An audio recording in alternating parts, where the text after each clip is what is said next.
Howdy, y'all.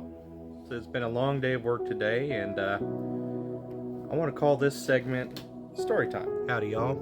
Welcome to my blanket fort. I figured no better setting than a blanket fort for Storytime. Anyways, today's not going to be such a scary story, but one that I hope can provide a little bit of hope. When I was young, very young, I didn't have the best upbringing, I would say. I was in and out of foster care. I did grow up around a lot of drugs, and people, when I got older, they would often ask, "Hey, how come you never did drugs?" And I said, "Well, my parents and the people around me did them for me, so I never had to." Anyways, if that's any indication as to the childhood I had, there you are. But I was very young. And I had just started experience going to church, and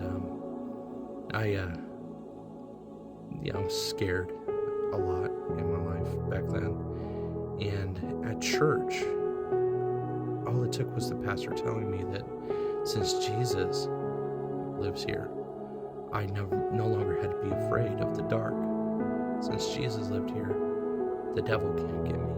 Since Jesus lives here, there are no monsters. Since Jesus is here, everybody had to be nice to me. And I thoroughly enjoyed going on Wednesdays and on Sundays. And I found a safe place of refuge with this church. Well, I just started learning about Jesus, and given that my life was often tumultuous, my life was often not fair, I would say, for a kid of that age. I would have these dreams where I was often in another place, but then I had a dream one night, and it stuck with me. This dream was about Jesus. I was a kid, so I didn't really have a whole lot to go off of what Jesus may look like, but my dream was very silly. See, my dream, I was having a pillow fight with Jesus. I was taking a pillow, and I was standing on the ground, and I was launching that pillow, and it was flying 100 feet up in the air to a cloud, where Jesus would dodge it, and he would laugh. And that made me so happy.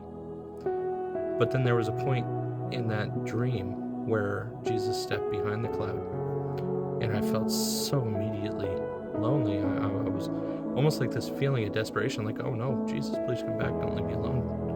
I'm exposed. I'm scared. And then the next instant, I was up on that cloud.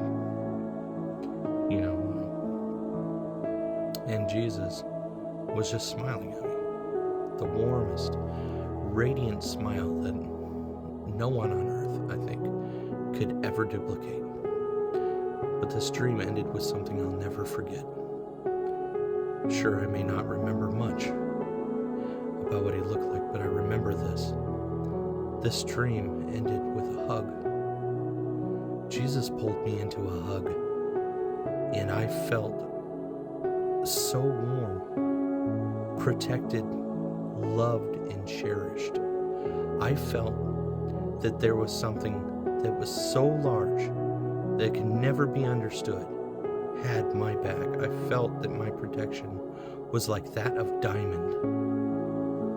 The love and the protection and the safety and the contentedness and the joy I've never ever had experienced again, except for the nostalgic feeling I get anytime I think back to it. I'll never forget how I felt. And I would love to say that from a young kid, I was just the best Christian because of that experience, that dream was so powerful. But much like the Israelites, I turned back to sin going forward in my life. No matter how much proof of God I had, I turned back to sin. But, it was a gift that Jesus had given me back then with that dream, that I was able to call on that when I was scared, and I would feel protected, that I would think back to that when I was sad, and I would feel cherished. See, this dream, even though I went through so much sin in my life, I fornicated, I stole, I fought, I wished vengeance on people, I've even committed adultery. And even though all of those sins I've committed on this earth, Jesus never took away that gift from me.